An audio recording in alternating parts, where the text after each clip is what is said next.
देवताओं, हमारे शरीर में 3 हिस्से हैं, इंद्रियां, हृदय और बुद्धि। इंद्रियों से कर्म होते हैं, बुद्धि से ज्ञान और हृदय से भक्ति। कर्म, ज्ञान, भक्ति की प्रशंसा सब समय रही है। इन तीनों से कल्याण होता है। भक्ति ही को पंथ बना लिया, कोई ज्ञान को पंथ बना लिया, कोई कर्म को पंथ बना लिया, तो उसमें अतिशयोक्ति कर डाली। भक्तों ने ज्ञानियों को गाली दी, ज्ञानियों ने भक्तों को गाली दी, कर्मकांडियों ने इन दोनों को गाली दी, एकांगी बात करने लग गए। तथ्य यह है कि भक्ति की भी आवश्यकता है, ज्ञान की भी आवश्यकता है और कर्म की भी आवश्यकता है। तीनों के बिना काम नहीं होगा। भोजन पकाना है, तीनों गुण चाहिए। भोजन पकाने का ज्ञान होना चाहिए। चावल में आधान कितना देना चाहिए, कैसे चलाना चाहिए, कब उतारना चाहिए। रोटी बनाने के लिए आटा में पानी कितना डालना चाहिए, कैसे गूंदना चाहिए, कैसे उसका गोला बनावे, बेले, सेंके, उलट करके उसको खिलावे, कैसे करे, ये सब ज्ञान होना चाहिए। इसके साथ कर्म होना चाहिए। सारी चीजों को लेकर के इसका संपादन करना, ये कर्म है। कर्म करना चाहिए और भक्ति चाहिए। अगर श्रद्धा नहीं है तो भोजन बढ़िया नहीं बनेगा। कभी कभी जब ये देवियां नाखुश हो जाती हैं तो भात कहीं जल जाता है, रोटी जल जाती है, दाल में नमक कम या ज़्यादा हो जाता है, क्योंकि भक्ति डगमगा जाती है। भक्ति है कोमलता। भक्ति विभाग को कहते हैं। अंतिम में अलग हो जाना भक्ति है। सब विकारों से रहित हो जाना भक्ति है। कैवल्य हो जाना भक्ति है। अद्वैत, अकेला हो जाना भक्ति है। लेकिन वो तब होगी जब पहले संबंध में रह करके सीखे, समझे, अपने को साधे, विनम्र होकर। तो भक्ति का अर्थ है कोमल मन, कोमल मन का होना। कोमल मिट्टी में अगर मोहर मारो तो छाप उतरेगी, कड़ी मिट्टी में नहीं उतरेगी। कोमल मन में ज्ञान ठहरता है। इसीलिए बच्चों को विद्या ज़्यादा आती है। बूढ़ों को सिखाने लगो बहुत परेशानी है, और बच्चों को बहुत जल्दी ग्रहण होता है, क्योंकि बच्चों का मन कोमल होता है, उसमें उर्वरा शक्ति अधिक होती है। जितना हृदय कोमल होगा, विनम्र होगा, सरल होगा, ज्ञान उतना उसमें ठहरेगा। भक्ति की आवश्यकता है। तो भक्ति, ज्ञान, कर्म तीनों की आवश्यकता है। जिस विषय में चर्चा हो रही है ये अध्यात्म की चर्चा है, आत्मा के कल्याण की चर्चा है। यहां लौकिक काम की चर्चा नहीं है। अध्यात्म के लिए ज्ञान चाहिए, कर्म चाहिए, भक्ति चाहिए। पहली तो भक्ति है। भक्ति मन में होती है तो आदमी सत्संग में जाता है। ये गांव में इतने आदमी नहीं हैं जो बैठे हैं, और इसमें बैठे वाले बहुत से दूसरे गांव के हैं। हर जगह की ये बात है। जिस गांव में कार्यक्रम होता है वहाँ के सब लोग आ जाएं तो पंडाल से बाहर हो जाएंगे। कभी ऐसा नहीं होता है। उस गांव के जिनके मन में कुछ है वह आते हैं, और जगह से आते हैं। जिनके मन में जगह है भक्ति की वह आते हैं, और उसमें कुछ विशेष लोग होते हैं जो विशेष संस्कारी होते हैं, वह खोजी होते हैं, कहाँ जाऊं, कहाँ देखूं। मुझे याद है मैं कक्षा 1 में पढ़ रहा था, तो स्कूल के पास, वो गांव का नाम ही मस्जिदिया है, मुसलमान उसमें थोड़ा ज़्यादा रहते हैं, मस्जिदिया। तो मुसलमानों का फंक्शन एक था, मोहम्मडन आए थे प्रवचन देने के लिए, फाल्गुन का महीना था, चौकियां लगी थी, उस पर मुल्ला लोग बैठे थे, नीचे पब्लिक बैठी थी, छोटी सभा थी। तो मैं पढ़ने के बाद स्कूल से ही मैं सोचूं कि कब जाऊं सुनने के लिए, लेकिन अब वहाँ भी एक मौलवी, एक पंडित बैठे रहे पढ़ाने वाले, तो जा नहीं सकता था। पढ़ा, जैसे छुट्टी मिली बस बस्ता लेके भागा। और थोड़ी दूर पर था, यहाँ से जो सड़क है इसका 2 गुना बस। गया, बैठ गया चुपचाप। मुल्ला लोग बोल रहे थे, सरल रूप से बोल रहे थे, बात अच्छी बता रहे थे, समझा रहे थे। एक बार बोलो मोहम्मद सल्लल्लाहु अलैहि वसल्लम, उसी समय मुझे याद हो गया था। वो मौलवी लोग जब शुरू करें, बीच बीच में बोला करें, तो उसमें सब मुल्ला बोले, एक बार बोलो मोहम्मद सल्लल्लाहु अलैहि वसल्लम। तो उनकी बात सुनो, पूरा सुनो, खत्म हो तब जाऊं, देर भले हो जाए, साथी लड़के चले जाएं, लेकिन सुनो। सत्यनारायण व्रत कथा गांव में कहीं भी हो पहुंच जाऊं।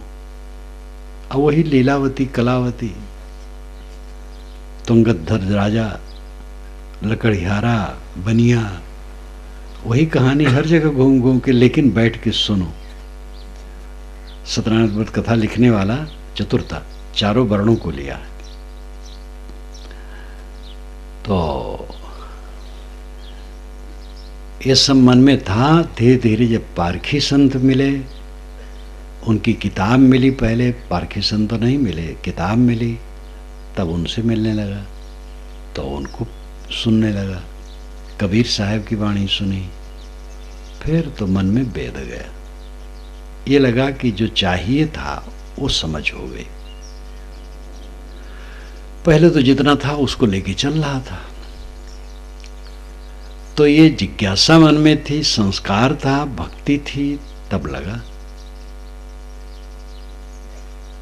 मुझे अपना, मैं अनुभव इसीलिए बताता हूँ, अपना अनुभव बताता हूँ। आसपास में कहीं भंडारा हो, भंडारा कहा जाता, सत्संग, संत सम्मेलन नहीं कहते थे, भंडारा, तो वहाँ पहुँच जाऊँ, जो बन सके कुछ दे दूँ और बैठ के सुनो। गीत हो, प्रवचन हो, जो हो सुनो, नहीं कुछ हो तो ऐसे संतों को देखूं। खाता नहीं था वहाँ, ये होता था कि संतों को कुछ देना चाहिए, इनका खाना नहीं चाहिए, तो देखूं, सुनो और चलाऊं। संतों को देख के अच्छा लगे, चाहे वो गजेड़िए हों, लेकिन मैं समझू ये हमसे बड़े हैं। तो ये भक्ति भावना से धीरे धीरे धीरे धीरे ये बात सब समझ में आई। एक बुजुर्ग ने मुझसे कहा था, मेरी भावना देखकर, कि तुम अपने दरवाजे पर दाने बिखेरते हो पक्षी चुगने के लिए, तो ये पक्षी कभी हंस से कहेंगे कि वहाँ दाना मिलता है, तो हंस भी आ जाएगा। ये लाक्षणिकता। यानी तुम संतों की सेवा करते हो तो कभी हंस संत, विवेकी संत मिल जाएंगे, और ये बिल्कुल यथार्थ हुआ। मैं गजेड़ी की भी सेवा कर लेता था। एक महात्मा ने कहा, बेटा तंबाकू नहीं, वो तंबाकू खाते थे, तो खरीद करके मैं एक लंबा ठर्रा तंबाकू लाके उनको दिया। इस समय तो मुझे पारक का भी ज्ञान हो गया था थोड़ा थोड़ा, लेकिन ये तर्क नहीं किया कि आप तंबाकू खाते हैं, बहुत गलत करते हैं। बढ़िया गया पत्ता, खूब ठर्रा खरीद करके उत्तम लाया दिया। तो इसी बीच में हमें गुरुदेव मिल गए, श्री राम सूरत साहब, और फिर और संत मिल गए। तो धीरे धीरे ये बात सब समझ में आई। हमारे हृदय की भक्ति ने इस प्रकार हमें आगे आगे किया। बिना भक्ति के कुछ नहीं होगा। भक्ति है हृदय की कोमलता, ग्रहण करने के लिए उत्साह और धारण करने के लिए उत्साह, ये भक्ति है। इस पर ध्यान देना चाहिए। औपचारिकताएं, हर पंथ में कुछ औपचारिकताएं होती हैं, जो दूषित न हो उन औपचारिकताओं को निभाना चाहिए। औपचारिकताएं आल बाल हैं, भक्ति सीधे नहीं। भक्ति तो कोमलता है, ग्रहण करने की बुद्धि, श्रद्धा, सत्य के लिए आग्रह और दोषों को हटा करके सद्गुणों को लेना, ये भक्ति का मुख्य लक्षण है।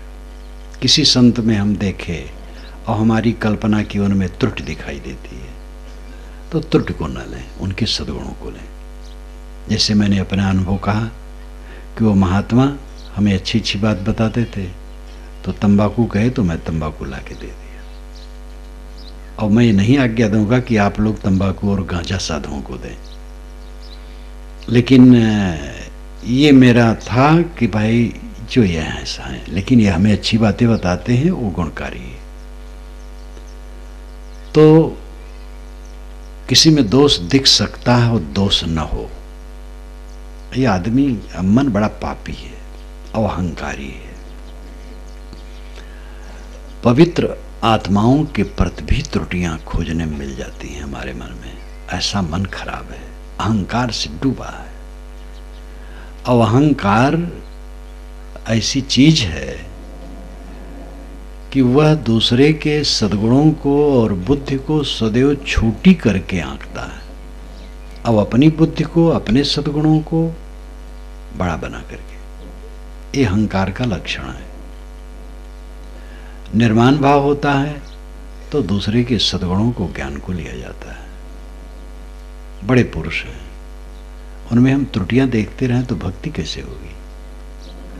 अगर कहीं त्रुटि है तो त्रुटि न ले। रामकृष्ण के विषय में आलोचनाएं आती हैं तो मैं कहता हूं भाई, रामकृष्ण एक राजपुरुष थे, तो उनके जीवन में कई ऐसी बातें होंगी कि वो हम लोग न लें। उन्होंने तो कितना युद्ध किया और मारा, और हम लोग एक को मार दें तो फिर मुकदमा होगा, जेल जाएंगे और फिर फांसी होगी। तो राजपुरुष थे, उनकी सब बात की नकल की जरूरत नहीं है। उनमें जो अच्छाइयां हैं उसको लें। संत पुरुष हुए हैं दुनिया में, तो संत पुरुष में ज्यादा अच्छाइयां रही हैं। सब पूरा संत में तो पूरी अच्छाई रहती है, लेकिन कोई बात अगर हमें खटके तो उसको न ले, लेकिन उनके व्यक्तित्व को नकार दें, ये गलत है। श्रद्धा का अर्थ ही यही है कि त्रुटियों को छोड़ करके सार को लेकर के भावना बनाए रखें, और तनिक तनिक त्रुटियों की कल्पना करके आप सबकी आलोचना करते रहेंगे तो फिर कहीं ठहर नहीं पाएंगे और कुछ पा नहीं सकेंगे, और जीवन में कोई रचनात्मक उन्नति हो नहीं सकेगी। इसलिए विनयी बनो, श्रद्धालु बनो, भक्त हृदय बनो, सबसे सार लो। दुनिया में तमाम मत हैं, सब मत वाले समाज के कल्याण के लिए उपदेश करते हैं, इसलिए किसी मत का खंडन न करो। त्रुटियां जो हैं, गलतियां हैं, गलत बातें हैं, उसका विचार करना चाहिए, उसका खंडन भी करना चाहिए, लेकिन मत लेके नहीं। वो कहीं को झूठ बोलना सबके लिए गलत है। चमत्कार कोई भी कर झूठ बात है। हमारे गुरुजी आकाश में उड़ते हैं, हमारे गुरुजी जो चाहे सो कर दें, ये धांधलेबाजी। गुरुजी का लक्षण है वह आत्मबोध और निष्काम दशा में रहें और लोग सदुपदेश दें, और चाहे जो कैसे कर सकते हैं। गुरु महाराज ही के बाल पकते चले जाते हैं, वो काले नहीं रख पाते हैं, दांत उनके उखड़ते हैं, चाम में सिकन आती है, उसको ठीक नहीं कर पाते हैं, समय से बीमारी भी आ जाती है। तो जो यथार्थता है स्वीकारना चाहिए। गलत बातें कहीं की भी हों, उस पर विचार करना, उसका निषेध करना पाप नहीं, लेकिन आदर से। मत को लेके कि दूसरा मत खराब है, और हमारे ही मत में केवल मोक्ष है, दूसरे में नहीं। ये गलत बात है। मत से मोक्ष नहीं होता है, किसी संप्रदाय से मोक्ष नहीं होता है, किसी अमुक गुरु से सब दीक्षा ले लो तो सब मुक्त हो जाओगे, ऐसा नहीं है। मोक्ष और बंधन अपना अलग अलग विषय है। मन का मैला रहना बंधन है, मन का स्वच्छ रहना मोक्ष है। और यह आपका पोगरी विषय है, व्यक्तिगत विषय है। जिसका मन स्वच्छ है मुक्त है, जिसका मन मैला है बद्ध है। इसमें पंथ क्या करेगा? किसी भी पंथ में सब मुक्त नहीं होते और सब बद्ध नहीं होते हैं। और सांप्रदायिक विषय है कि हमारे पंथ वाले, हमारे संप्रदाय वाले सब मुक्त होंगे और दूसरे सब बद्ध रहेंगे। ये गलत बात है। तो गुण दोष का विचार, निर्णय, खंडन मंडन इस दृष्टि से ठीक है, लेकिन दूसरे पंथ को कहे कि वो तो अकल्याण का रास्ता है, हमारे पंथ में आओगे तो कल्याण होगा, नहीं नहीं होगा, ये बेकार की बात है। कल्याण जिसका होना है वो कौन है और उसके कल्याण में बाधक कौन है और कल्याण में साधक कौन है, ये तत्व को समझना चाहिए। जो कल्याण चाहता है वो आत्मा है, आप हैं। आप कौन हैं? आप देह नहीं है, चेतन है। जैसे मकान में रहने वाला मकान नहीं है, मकान से अलग है, अलग हो करके ही रहता है। घड़े में पानी है तो पानी घड़ा नहीं है, घड़ा में पानी है, पानी स्वयं घड़ा नहीं है। इसी प्रकार शरीर में आत्मा है, आत्मा शरीर नहीं है, शरीर अलग है, आत्मा अलग है। अपने को देह से अलग शुद्ध चेतन आत्मा समझो। अकल्याण है अनात्म वस्तुओं में मोह करना, जो अपना नहीं उसमें मोह करना। देह से लेके सब अनात्मा है, सारा संसार अनात्मा। अनात्मा का मतलब जो आत्मा न हो, जड़ हो, उसमें मोह करना बंधन है। अनात्मा का मोह छोड़ देना, आत्मा में अनुराग, ये मोक्ष का रास्ता है।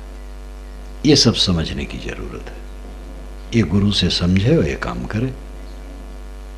तो भक्ति चाहिए और ज्ञान चाहिए और कर्म चाहिए। जीवन कर्म से रहित नहीं हो सकता है। कुछ न करे कोई तो भी उसको टट्टी करना, पेशाब करना पड़ेगा। ना नहाए, न कुल्ला करे, नहीं टट्टी पेशाब तो करना पड़ेगा। लेकिन ये जरूरी है कि स्नान भी करे, मंजन भी करे, सफाई भी रखे। ऐसे भी साधु होते हैं जो टट्टी पेशाब तो निकल गई तो करते हैं, लेकिन कभी मंजन नहीं, कभी स्नान नहीं। अपने मानते हम परमहंस हैं, तो वो मानते होंगे, हम लोगों की समझ में तो बातें नहीं आती। स्नान भी करना चाहिए, सफाई भी रखना चाहिए, साफ कपड़ा पहनना चाहिए। तो ये सब क्रिया तो करना ही पड़ेगा और इसके लिए कुछ काम भी करना पड़ेगा। तो व्यवहार से रहित, कर्म से रहित जीवन नहीं हो सकता है। कर्म करना है, कर्म में यथार्थ बोध होना चाहिए क्या कर्म करना है। जैसे आप काम करो तो सुबह से उठ करके शाम तक करते रह सकते हो। काम तो बहुत है, काम जीवन में खत्म होता ही नहीं है। लेकिन समझदार आदमी कुछ समय शौच, स्नान, पूजा पाठ, सत्संग, अध्ययन, मनन में लगाता है, फिर जलपान इत्यादि करके काम करता है। काम करने के बाद आता है, फिर खाता पीता है, थोड़ा आराम करता है। आराम करने के बाद कभी काम करता है, कभी नहीं भी करता है। कभी करता है तो कुछ घंटे काम करता है और कुछ घंटे अपना और भी मनोरंजन करता है, बाजार जाता है, ज्ञान का ग्रंथ पढ़ता है। क्योंकि केवल काम ही काम से तो जीवन और कठिन हो जाएगा। चित्त की प्रसन्नता चाहिए, मन की शांति चाहिए, तो उसके लिए दूसरा भी काम करना जरूरी रहता है। इसलिए कर्म तो जरूरी है, लेकिन कर्म पर भी विचार करना चाहिए, कौन कर्म और कितना। केवल कर्म के चक्कर में पड़ करके सुबह से शाम तक कोई काम में न धारा है तो समझदार नहीं है। दुनिया का काम शरीर के निर्वाह के लिए करो, आत्मा के कल्याण के लिए साधना का काम करो। कर्म भी चाहिए, ज्ञान भी चाहिए, भक्ति भी चाहिए। भक्ति है हृदय की कोमलता, ग्रहण करने के लिए उत्साह, सेवा भाव। ज्ञान है अपने आत्मा और अनात्मा का विवेक, और ग्रहण और त्याग का विवेक। क्या ग्रहण करना चाहिए, क्या त्याग करना चाहिए, आत्मा क्या है, परमात्मा क्या है, बंधन क्या है, मोक्ष क्या है, ये ज्ञान का विषय है। कर्म है जीवन के पवित्र आचरण, रहनी। तीनों की आवश्यकता है, तीनों को लेकर के सबको चलना चाहिए। भक्ति ज्ञान और कर्म में विरोध नहीं है। विरोध मानने वाले समझदार नहीं है, वे पंथाई के चक्कर में पड़ जाते, सांप्रदायिकता के। कर्मकांडी हैं तो भक्तों को गाली देते हैं, भक्त हैं तो ज्ञानियों को गाली देते हैं, ज्ञानी भक्त कर्मकांडियों को गाली देते हैं। वो एकांगीपन है। जैसे संप्रदाय वाले गाली देते हैं, एक संप्रदाय कहता है कि मेरे संप्रदाय में मोक्ष है और दूसरे के संप्रदाय में मोक्ष नहीं है। दूसरे के संप्रदाय में अच्छे लोग हैं, लेकिन अच्छाई का फल उनको सुख मिल जाएगा, बाकी तो मोक्ष नहीं होगा। वो अंतिम दशम नहीं पहुंचेंगे, वो हमारे मत में आएंगे तब पहुंचेंगे। और ठेकेदारी लिए हैं, दादागिरी, ये बिल्कुल गलत है। कोई संप्रदाय मोक्ष का एकाधिकारी ठेकेदार नहीं है। कोई गुरु ऐसा नहीं है जो दुनिया भर की मुक्ति का ठेका लिए हो। एक आश्रम में मैं गया, 2 लड़के मिले जवान, कहे कि यहाँ की जो गुरु जी हैं आजकल वही पूरी दुनिया में एक गुरु है, दो गुरु नहीं होता दुनिया में, एक ही गुरु है और उसी से कल्याण है। मैंने कहा दूसरे से, दूसरे से बिल्कुल नहीं है। इस धरती तल पर जो यहाँ के गुरु हैं उन्हीं से कल्याण होगा सबका। मैंने कहा वो कहाँ हैं? कह रहे वो हैं। हम कहे नहीं, व्यक्ति हैं तो कहीं होंगे, बताओ। कहीं कलकत्ता गए। ऐसे कलकत्ता में एक व्यक्ति मास्टर था, मुझसे कई बार मिले तो फिर मिलते मिलते तब एक दिन कहा महाराज भगवान का अवतार हो गया है। मैंने कहा कहाँ है? अरे हो गया है। हम कहे भाई मुझे भी दर्शन करा दो। कि हाँ महाराज जरूर करा दूंगा। हम कहे तो उनकी उम्र क्या है? अब उम्र बताने में भी उनको संकोच। तो मैंने कस के फटकारा। मैंने कहा तुम अध्यापक हो, मूर्खता की बात करते हो। कौन अवतार हो गया है?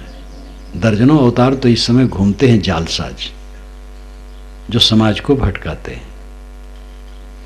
आजकल दर्जनों अवतार भारतवर्ष में हैं और दर्जनों मिल करके भी वो कुछ नहीं कर पा रहे हैं। सीमा पर कुछ काम कर रहे हैं, भारत के सीमा पर ये नक्सलाइट लोग उपद्रव कर रहे हैं, उनको ठीक कर दें। जब भगवान के अवतारे आ गया है तो ठीक कर दें। धांधलेबाजी, बस समाज को बेवकूफ बनाने की प्रक्रिया करते हैं। तो ये सब जालसाजियां हैं। कोई मत, कोई गुरु धर्म का एकाधिकारी ठेकेदार नहीं है। सब गुरु आदरणीय हैं, सब संप्रदाय आदरणीय हैं, सब ग्रंथ आदरणीय हैं। सत्य का ज्ञान चाहिए, सत्य का मोती चाहिए। सत्य का मोती संप्रदाय का विषय नहीं है, बोध का विषय है। यथार्थ बोध यथार्थ गुरु से मिलेगा। इन बातों पर विचार करने की आवश्यकता है। जीवन में बदलाव आना ये सबका फल है। भक्त है कोई, 30 वर्ष से भक्त है, तंबाकू नहीं छोड़ा है, बीड़ी पी रहा है, गाली दे रहा है, घर में लड़ाई कर रहा है, क्या भक्त है? कोई साधु है, वेश धरे 50 वर्ष से, मन बिलबिला रहा है उसका, अमर्यादित और तमाम लोभ क्षोभ, तो क्या साधु है? भक्ति ज्ञान और कर्म, ये सब का फल है जीवन में परिवर्तन। पहले की अपेक्षा काम की लंपटता घटी तो भक्ति कर्म ज्ञान सब सफल है। काम की लंपटता जैसे पहले थी वैसे आज है तो क्या हुआ? लोभ, खाने पीने का लोभ। खाने पीने का लोभ तो इतना है कि आदमी गलत खा करके और ज्यादा खा करके अपना स्वास्थ्य खराब करता है। पान तंबाकू बीड़ी सिगरेट गुड़ाखू गुटखा शराब कबाब अंडा मांस मछली, इस सब के सब अहितकर हैं। इनको पेट में डाल करके लोग अपने को खराब करते हैं। जो खाने की चीजें ठीक हैं, दाल भात रोटी सब्जी इत्यादि, उसमें इतना मिर्च मसाले डालने का आदती लोग हो जाते हैं कि वो सब स्वास्थ्य के लिए महान अहितकर है। और अगर सादा भी खाएं, अगर वो कस के खाते हैं तो जहर है। खाने का कल नहीं, खाने का सुधार नहीं, खाने की लंपटता नहीं गई। खान पान में संयम रखो। जल्दी पचने वाला भोजन हितकारी है, गरिष्ठ भोजन हितकारी नहीं है।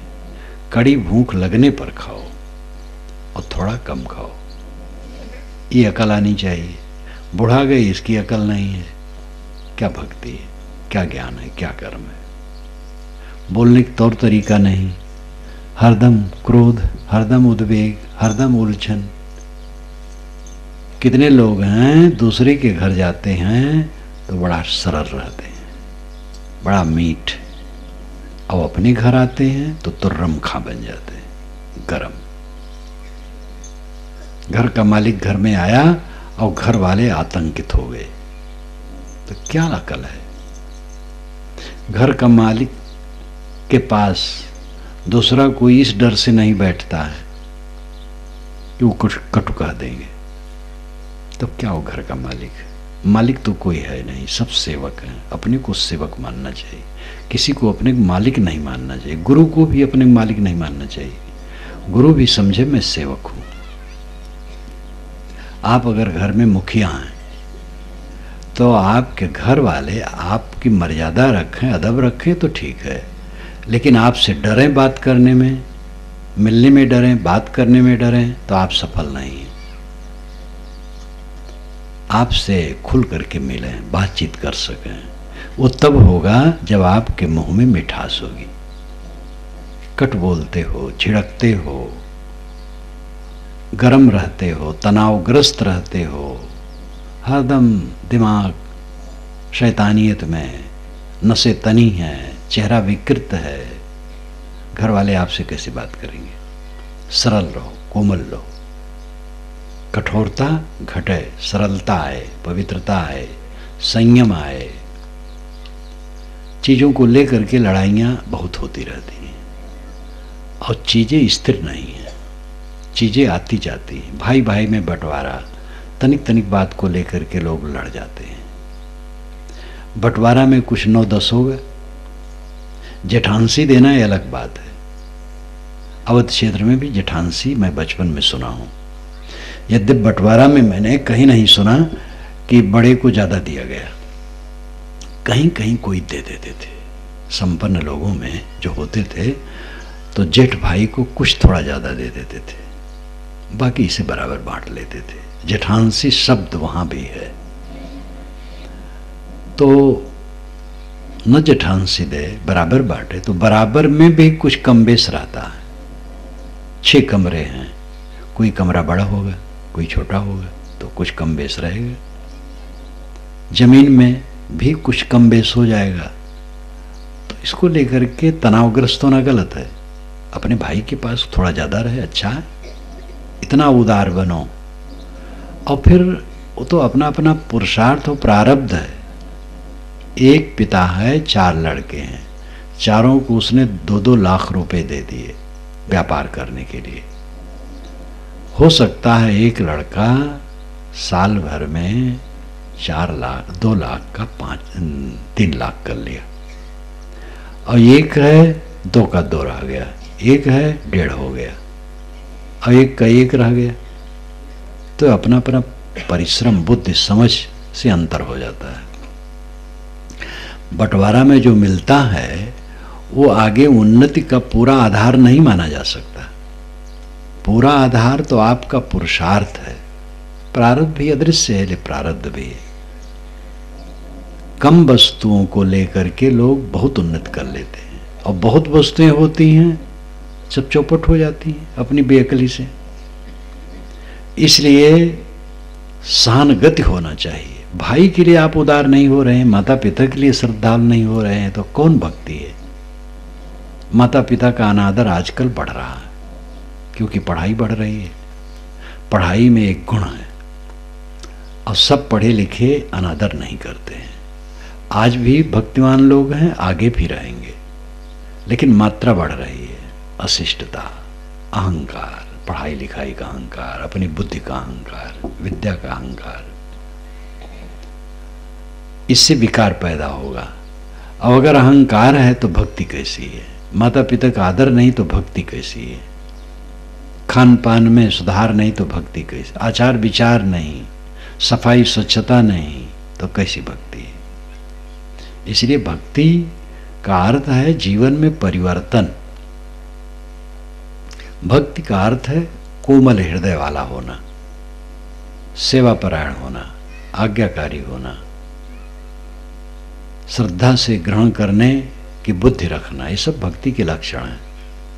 और ये सब जब लक्षण आएंगे तो ज्ञान प्राप्त करके जीवन में परिवर्तन आएगा। और जीवन में परिवर्तन नहीं हुआ तो सब कोरा का कोरा है, कहने मात्र का है। लक्षण से वस्तु की सिद्ध होती है, ऐसे कह देने से वस्तु नहीं सिद्ध होती है, उसके लक्षण होते हैं। जैसे एक बिल्ली, तो बिल्ली के जो लक्षण हैं अंगों के, वो अंग उसमें हो तो बिल्ली मानी जाएगी। और कोई बकरी को लाके कहे बिल्ली है, कौन मान लेगा? तो लक्षणों से वस्तु की सिद्ध होती है। इसी प्रकार भक्ति सिद्ध होती है सुधार से। कोई अपना बहुत बड़ा भक्त बने और जीवन में सुधार नहीं तो भक्ति क्या है? ज्ञान का मतलब क्या है? शोक न करना, मोह न करना, कलह न करना। ज्ञान है और शोक मोह कलह जारी है। अज्ञानवश ही आदमी लालची होता है, और लालची कलह प्रिय होता है। लालच है, लोभ है तो कलह है। लालच लोभ नहीं है तो कलह नहीं है। कलह रहित मन, विवाद रहित मन वाला आदमी सही आदमी है। विवाद, आपके घर में विवाद नहीं होता, कलह नहीं होता, तो आपका घर स्वर्ग है। जिसके मन में कलह नहीं रहता वो धन्य है। और कलह तब नहीं रहेगा जो कामनाओं को जीतेगा। कामना की मूल में अहंकार है। अहंकार और कामना, ये दो के कारण से फिर कलह होता है। ये सब घटें, काम, क्रोध, लोभ, मोह, अहंकार, कामना, कलह, ये सब घटते जाएं तो भक्ति बढ़ रही है। और ये सब न हो तो भक्ति क्या बढ़ गई? खाली गोड़ में लिपट गया कोई किसी के तो भगत हो गया, तो भावुकता है। उपदेश को मानना, जो विचार कहा जाता है वो विचार को मानना भक्ति है। गोड़ में लिपट जाना भक्ति नहीं है। भक्ति के बाद जीवन में परिवर्तन आना, तब भक्ति मानी जाएगी। इन सब बातों पर ध्यान देना चाहिए। कुल मिलाकर के दुख घटना ये जीव को इष्ट है। कोई प्राणी दुख नहीं चाहता, कोई प्राणी, चींटी मकोड़े, कोई जानवर दुख नहीं चाहता है। दुख की निवृत्ति के लिए ही भक्ति, ज्ञान, वैराग, कर्म, पूजा, नमाज, कुरान, पुराण, वेद, बाइबिल, गुरबाणी, कबीर बाणी, सब दुख निवृत्ति के लिए है। दुख निवृत्ति के लिए लोग शराब पीते हैं, मन उनका घबराता है, चैन नहीं आता है, बिस्तर पर लेटे करोड़ बदलते रहते हैं, तमाम खुराफात दिमाग में आती रहती है। तो शराब पी लिए तो ख्याल भूल गया, नशा आ गया, तो समझते हैं शांति मिल गई, विश्राम मिल गया। उल्टा रास्ता है। दुख दूर करने के लिए तो किए, लेकिन उससे दुख बढ़ेगा। शराब की हालत में आदमी शैतान हो जाता है। शैतान तो होते नहीं हैं। शराब पिए वही शैतान, गलत बात करे वही शैतान, जो मन के उद्वेग में रहे वही शैतान, अपने अच्छे विचारों में न रहे, मन और इंद्रियों के विकारों में बहे वही शैतान। जो शराब आदमी को शैतान बना देती है, वो शराब सुखद कहाँ है। लोग अपनी इंद्रियों को उत्तेजित इसीलिए करते हैं कि सुख मिलेगा। सुख उसमें नहीं है, उत्तेजना है, क्षणिक सुख, काल्पनिक, और उसके परिणाम में दुख है। जितना काम वासनम पड़ोगे उतना शक्तिहीन होगे, उतना रोग बढ़ेगा, उतनी वासना बढ़ेगी, उतनी अतृप्ति और तृष्णा बढ़ेगी, और उतना दुख बढ़ेगा। इसलिए वो सुख का रास्ता नहीं, दुख का रास्ता है। सब तरफ से अपने को संयमित करो। भक्ति का लक्षण है, कहीं भी भक्ति को देखो, गोस्वामी जी के मानस में देखो तो भक्ति के लक्षण में, उत्तरकांड में देखो तो एकदम वैराग ज्ञान स्वरूप स्थित की बात भक्ति के लक्षण में आता है। कबीर वाणी में यही है, गीता में यही है। जहाँ भक्ति की बात आएगी तो भक्ति भक्ति कहने से कहीं भक्ति होती है, और खाली बाहरी औपचारिकता से कोई बहुत किसी के लिए हाव भाव कर दे, वो भक्ति नहीं मानी जाएगी। भक्ति का अर्थ है जीवन में परिवर्तन, जीवन में सुधार, जीवन में निर्मलता। भक्ति, ज्ञान और कर्म, ये तीनों ही कल्याणकारी हैं। तीनों की समवेत अवस्था साधना की रीढ़ है। जहां ज्ञान है, जहां भक्ति है वहां ज्ञान है, और फिर वहां कर्म है, और फिर तीनों से जीवन का शोधन होता है। क्षण क्षण अपने जीवन का शोधन करो, पग पग चलते, उठते, बैठते, लेटते, कहीं भी अपने मन को देखते रहो, मन क्या करता है। स्वरूप भाव को समझो। कितने लोग इसको समझ नहीं पाएंगे, देवी में तो बहुत नहीं समझ पाएंगे। स्वरूप भाव, स्वरूप यानी आत्म भाव। देह और देह संबंधी चीजों में मन हमारा लगा रहता है, इसलिए मन विखंडित रहता है। जब आत्मा में मन लगता है तो पूरा आनंद, क्योंकि आत्मा अजर अमर अखंड है। अब आत्मा ही अपना अस्तित्व है, और अनात्म वस्तुएं सब क्षणभंगुर, उसमें चित्त रहेगा तो हरदम कलह कलह कलह। जब आत्मा में मन गया तो विश्राम, परम विश्राम। इसको समझो। आप देह नहीं हो, आत्मा हो,